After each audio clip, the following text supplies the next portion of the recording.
Halo pemirsa, apa kabar hari ini? Bersama saya Devi Melani akan menemani Anda dengan rangkaian peristiwa informasi penting yang terjadi di sekitar kita, baik lokal, nasional, hingga internasional. Pemirsa, rangkaian informasi berita yang terjadi, yang penting terjadi di sekitaran kita di waktu dekat ini. Langsung saja yang pertama kita lihat pemeriksaan terhadap Ustadz Khalid Basalamah berlangsung pada Senin 23 Juni lalu. Dalam keterangannya, pihak KPK menyebut sang Ustadz bersikap sangat kooperatif sepanjang proses penyelidikan. Pemeriksaan ini dilakukan untuk mendalami praktik dugaan jual beli kuota haji yang kini masih dalam tahap penyelidikan awal. Nama Khalid Basalamah tentu sudah tak asing lagi di tengah masyarakat. Ustadz yang dikenal adaptif dengan perkembangan teknologi ini merupakan salah satu pendakwa kondang yang aktif berdakwah melalui berbagai platform digital. Lahir di Makassar 1 Mei 1975, Ustadz Khalid memiliki nama lengkap Khalid Zid Abdullah Basalamah.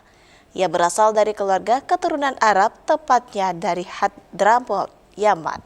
Pendidikan agama telah ia tempuh sejak dini dan pada tahun 1990-an, ia melanjutkan studi ke Universitas Islam Madinah, Arab Saudi di bidang dakwah.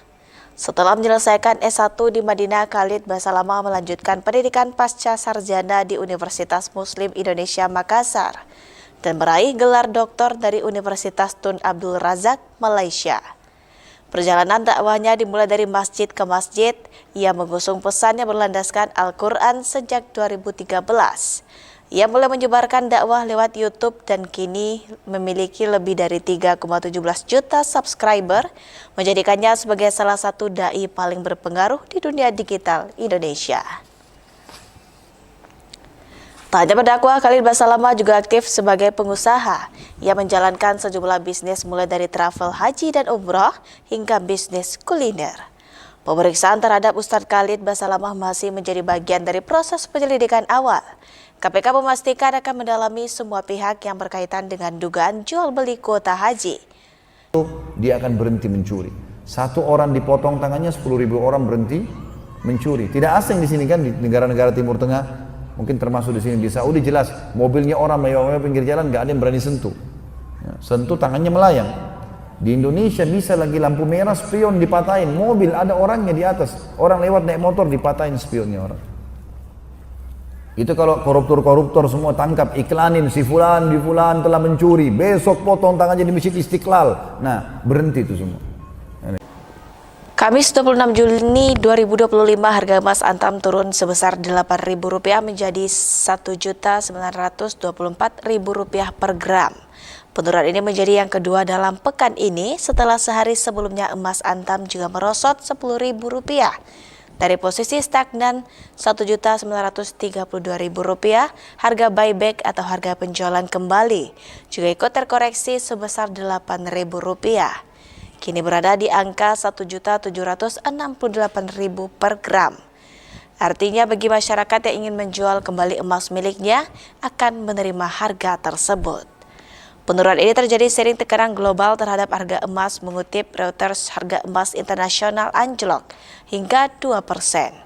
Menyentuh level terendah dalam 2 pekan terakhir akibat meredanya ketegangan geopolitik di Timur Tengah.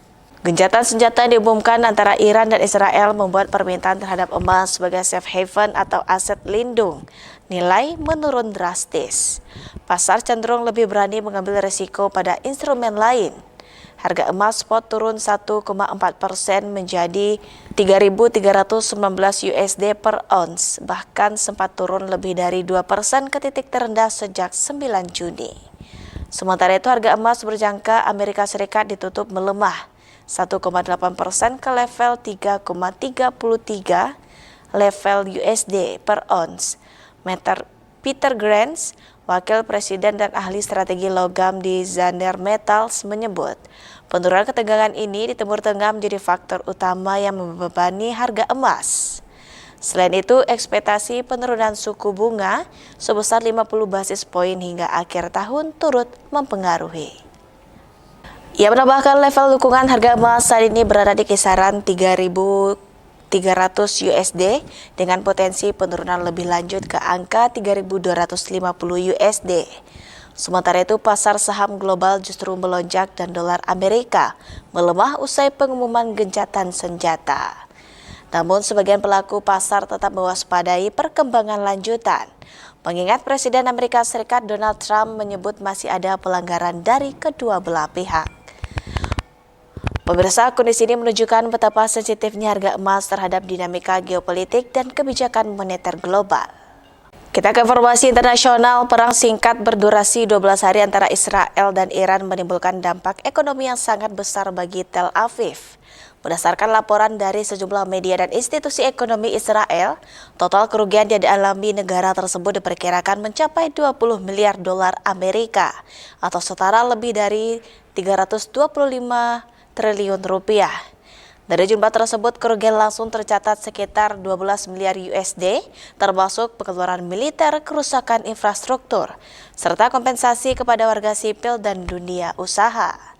Sementara sisanya merupakan dampak tidak langsung yang bersifat jangka panjang terhadap perekonomian Israel.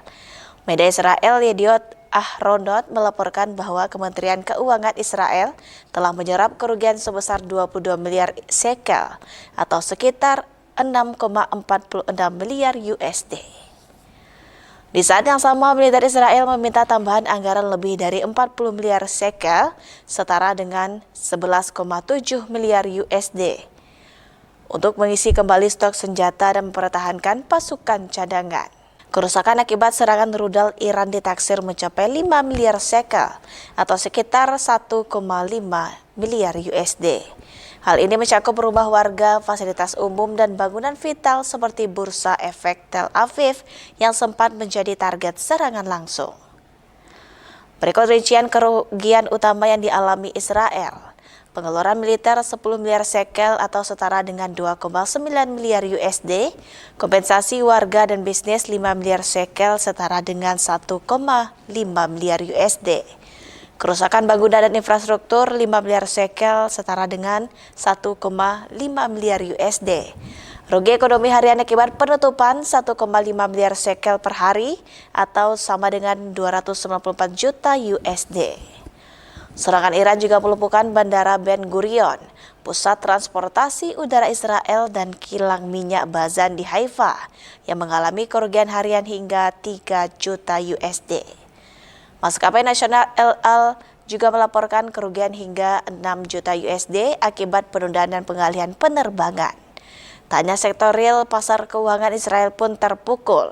Serangan terhadap bursa berlian dan kekhawatiran investor menyebabkan aksi jual besar-besaran.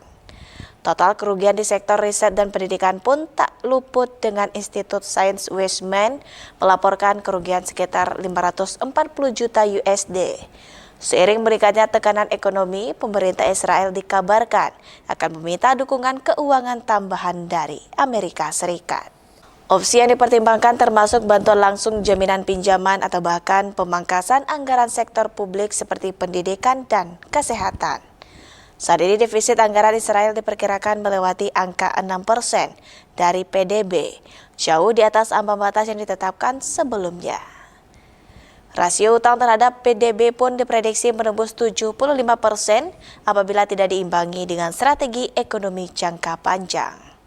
Konflik yang berlangsung kurang dari 2 pekan ini telah memperlihatkan bagaimana perang modern tak hanya menghancurkan secara militer, tetapi juga memukul ekonomi sebuah negara dari berbagai sektor sekaligus. Dari berita internasional, nasional, hingga sekarang kita ke informasi penting yang terjadi, berita lokal yang terjadi di sekitar kita. Korban tenggelam meninggal dunia. Seorang pria meninggal dunia usai tenggelam di Batang Kuranji pada Rabu siang. Korban diketahui mandi-mandi di sungai tersebut bersama rekan-rekannya. Sempat dilaporkan hilang usai mandi-mandi di Batang Kuranji, Kelurahan Kalumbu, Kota Padang. Seorang pria akhirnya ditemukan oleh petugas gabungan dan masyarakat. Korban pun langsung dilarikan ke rumah sakit untuk mendapatkan pertolongan medis. Namun naas korban dinyatakan meninggal dunia. Korban diketahui bernama Muhammad Fadli, berusia 30 tahun, beralamat di Taruko, Kelurahan Korong Gadang, Kota Padang. Informasi yang dihimpun sebelum peristiwa tersebut terjadi, korban mandi-mandi bersama sejumlah rekan-rekannya, namun hanya berselang beberapa menit korban hilang. Informasi tersebut langsung dilaporkan ke warga sekitar dan diteruskan ke pihak terkait. Usai dinyatakan meninggal, korban selanjutnya dibawa ke rumah duka untuk dikebumikan oleh pihak keluarga.